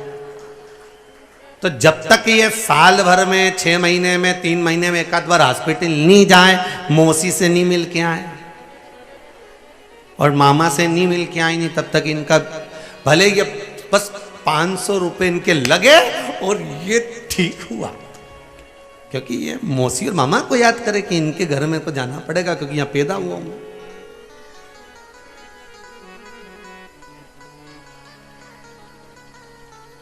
वहां पहुंचना पड़ेगा। तो शिव पुराण कह रही है, शंकर की कथा कर रही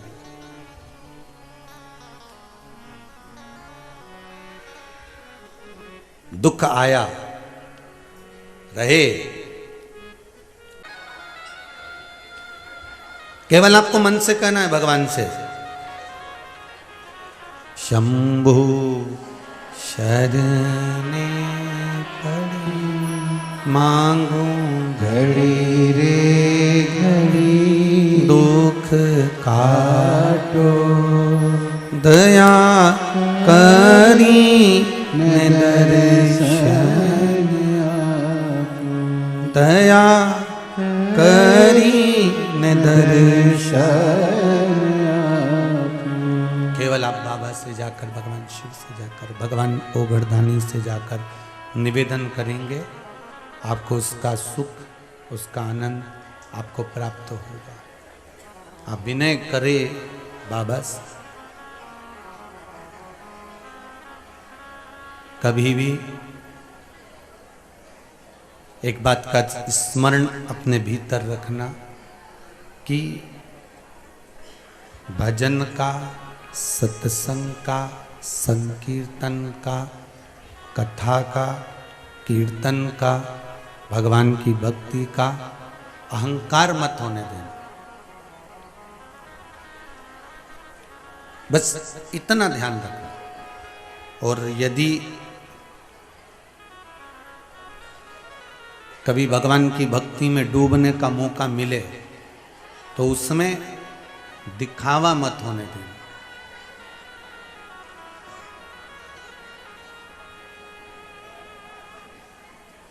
दिखावे की जरूरत नहीं है। जैसा आप कभी कई जगहों पर तो लोग दिखावे के चक्कर में कथा सत्संग आदि खोवे तो उसमें कुछ ज़्यादा बढ़ चढ़ कर दिखा देवे, पर कभी आप मौका मिले तो जो टीवी पर आप भगवान का स्वरूप देख रहे हो, या मंदिर बनते हुए देख रहे हो, या गौशाला देख रहे हो, या वृद्धाश्रम बनते हुए देख रहे हो, जैसा आपको टीवी पर दिख रहा है वैसा कि वैसे कभी आप इधर इंदौर जाएं या भोपाल जाएं तो चितावली या हेमा रुकते हुए जाएं, देखते हुए जाएं सीहोर के पास में कि जो दिखा टीवी पर वैसा है कि नहीं। भक्ति, भजन में, भक्ति में, भगवान के स्मरण में दिखावा नहीं होना चाहिए। उसमें दिखावे की जरूरत नहीं पड़ती। आप तो केवल जितना आप बोल रहे हैं, जितना आप स्मरण कर रहे हैं, शिव कथा कर रही है, शंकर जी का अनुमोदन कर रहा है, शिव तत्व कर रहा है। 3 जगह पे वृक्ष का स्मरण, दीप का स्मरण करें। पहला कहां लगाना है? जम के बोलिए जरा। बेल पत्र के वृक्ष के नीचे, ठीक है।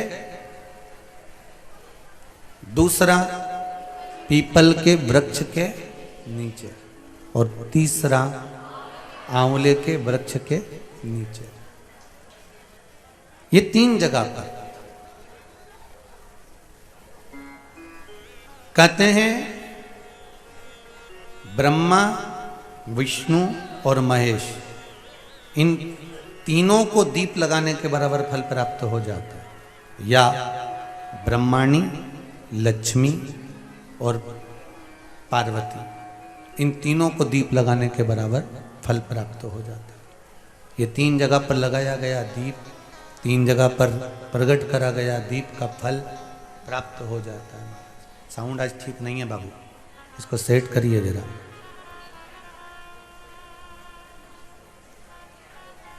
तीन जगह के फल का आनंद प्राप्त हो जाता है।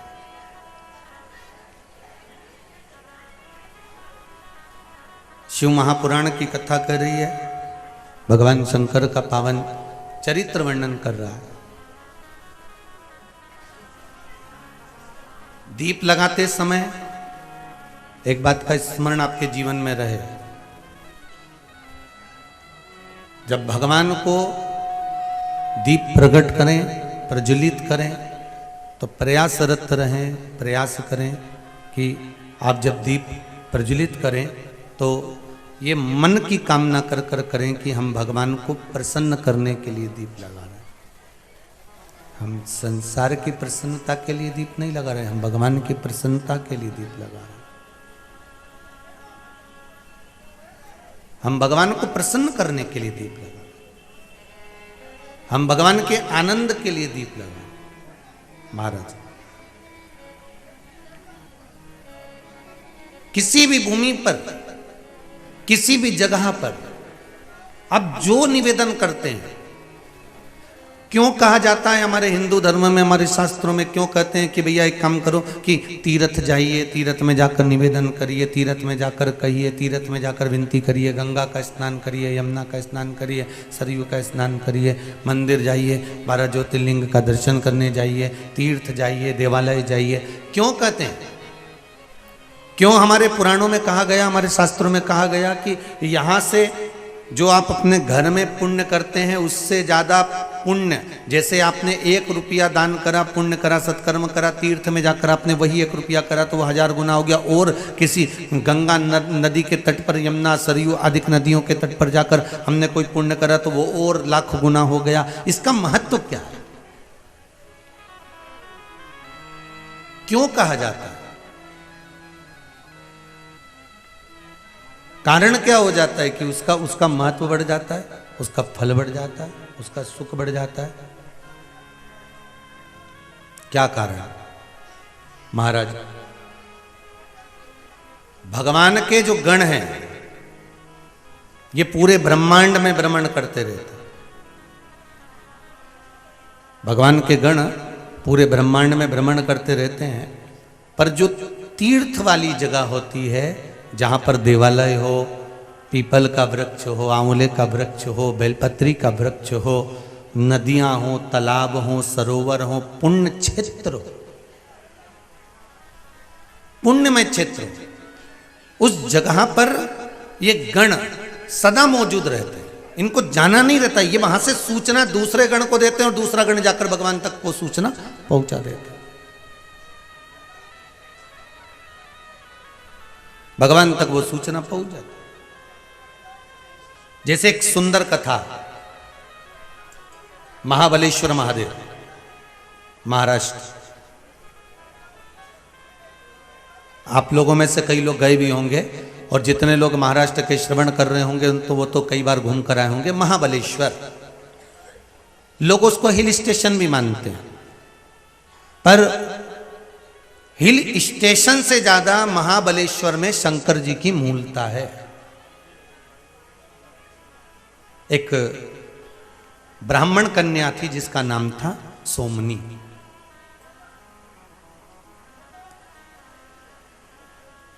और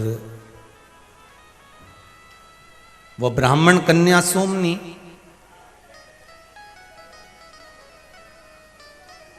जिसका विवाह एक ब्राह्मण पुत्र से किया गया, दोनों का मंगल विवाह हो गया, दोनों आनंद में जीवन जीने लगे।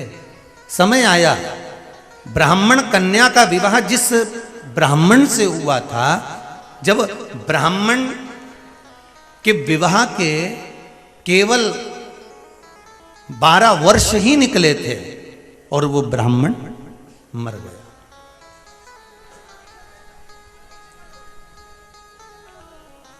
अब वो ब्राह्मण मर गया। अब ब्राह्मण युवान अवस्था में आया और उसके प्राण चले गए। और ये कन्या भी, ब्राह्मण की जो बेटी थी सोमनी, ये सोमनी भी तरुणी अवस्था में आई, युवान अवस्था में आई और विधवा हो गई, वेदव्य हो गई।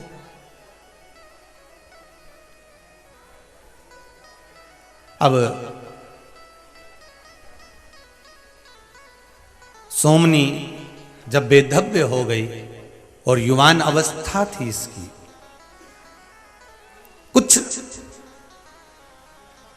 जिस ब्राह्मण घर में ये ब्याही थी, जिस ब्राह्मण के साथ में ब्याही थी, ब्राह्मण तो मर गया पर घर परिवार में देवर जेठ नातेदार रिश्तेदार कुटुंब कबीले वाले सभी थे।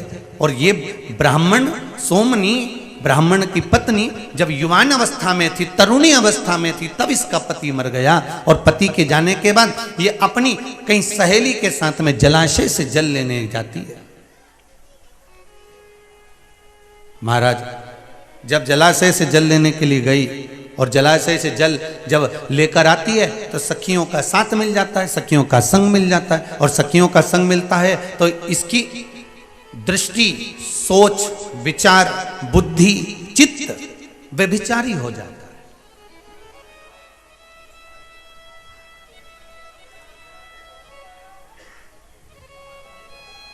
इसकी सोच बदल गई, इसकी विचार बदल गए, ये व्यभिचारिणी हो गई। अब परिवार वालों को मालूम पड़ा कि ये गलत मार्ग पर चली गई है, ये गलत मार्ग पर जा रही है, ये सोमनी ये गलत मार्ग पर जा रही है और इसने पर पुरुषों के साथ में रहना प्रारंभ कर दिया। तो परिवार वालों को गुस्सा आया। परिवार वालों को चाहिए था कि उसको समझाएं, उसको ज्ञान दें, उसको समझाने का प्रयास करें। जब कोई बच्चे गलत मार्ग पर जाते हैं तो मेरा माता पिताओं से निवेदन है, उसको मारना नहीं, उसको डांटना नहीं, उसको समझाने का प्रयास करना।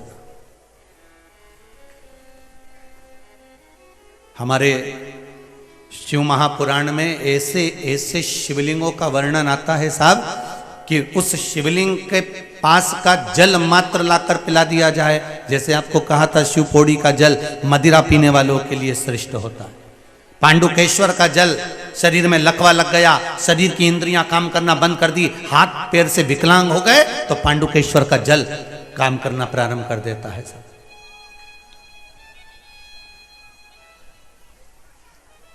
नेत्रों से दिखना कम हो जाए। पत्र है, एक पत्र है उसे।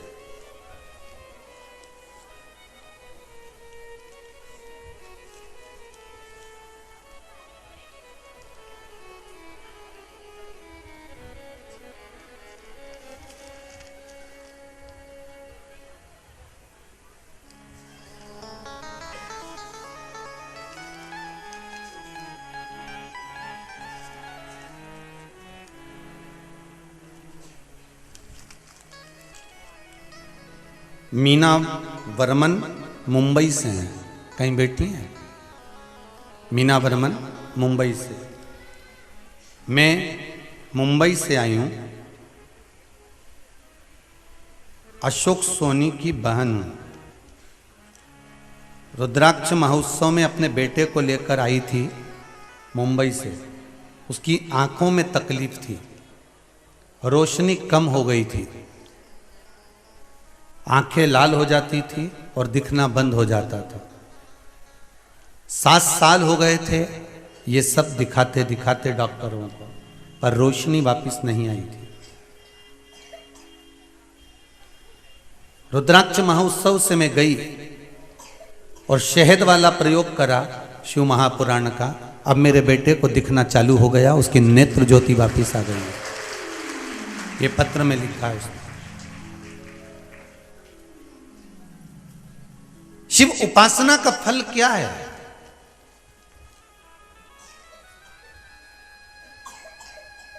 हमारे शंकर की स्तुति, शंकर का स्मरण। फिर कहूंगा, ब्रह्मा ब्रह्मलोक में रहते हैं, वैकुंठ में भगवान विष्णु रहते हैं, पर मृत्यु लोक का अगर कोई देव है तो वो महादेव है। उससे कहा खाली नहीं जा सकता, उससे कहा कभी खाली नहीं जा सकता।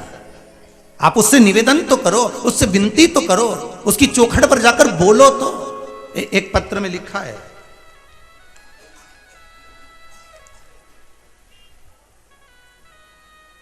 राजस्थान से श्री गंगानगर जिले से संजीव कुमार सोमारानी, कहीं बैठे हो, पत्र भेजा है आपने।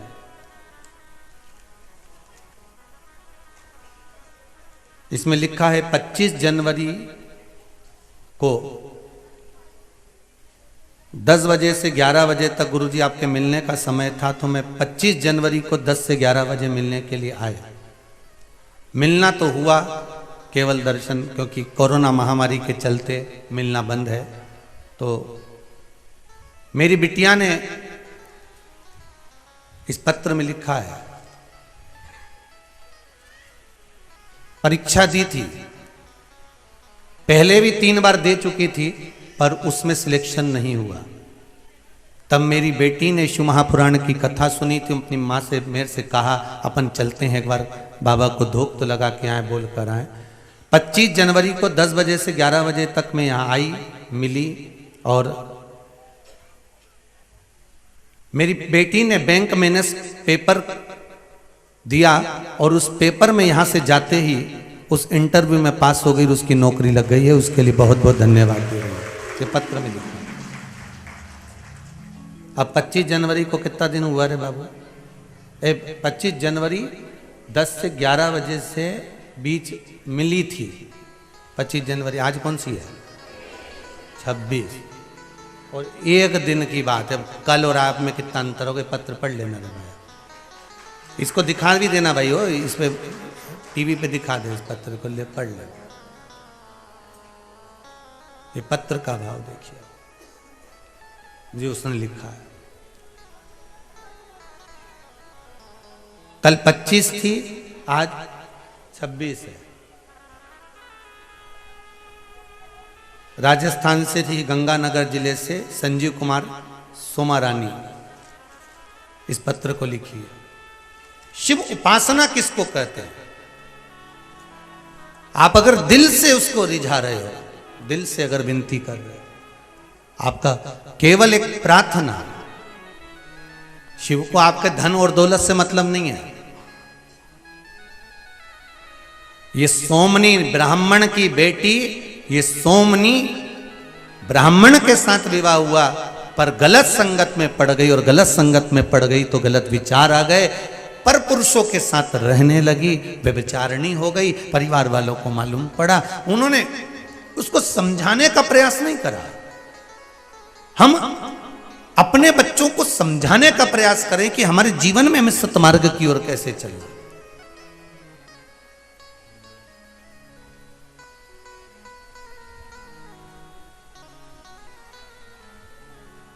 अभी 2 साल से पहले जब कोरोना महामारी चली, इसके पहले मंदिर में केवल पंडित जी घंटी बजाते थे, आरती उतारते थे और भगवान का पट बंद कर देते थे। पर ये 2 वर्ष जो कोरोना महामारी के निकले हैं और लोगों ने शिव महापुराण की कथा को श्रवण करना प्रारंभ करा, तो अब केवल मंदिर में अकेले पंडित जी नहीं रहते, आरती करने वाले भी साथ में रहते हैं, पूजन करने वाले भी साथ में रहते हैं। क्यों? क्योंकि हमने खुद भगवान को हवा बना दिया था कि लोग मंदिर तक जाते ही नहीं थे। लोगों को हमने डरा दिया था कि लोग मंदिर तक नहीं पहुंचते थे। अब शंकर से लोगों का इतना प्रेम हो गया, भगवान से इतना प्रेम जागृत हो गया कि लोग मंदिर की सीढ़ी छोड़ते नहीं है। एक बार पशुपति व्रत पूरा हो जाता है, दूसरी बार फिर चलने के वापिस चालू हो जाता है। एक काम पूरा हुआ, दूसरे काम में फिर पहुंच गया। एक पत्र में किसी ने, बहन जी ने लिखा है कि हम तो हर 3 महीने में बाबा के दर्शन करने आ जाते हैं।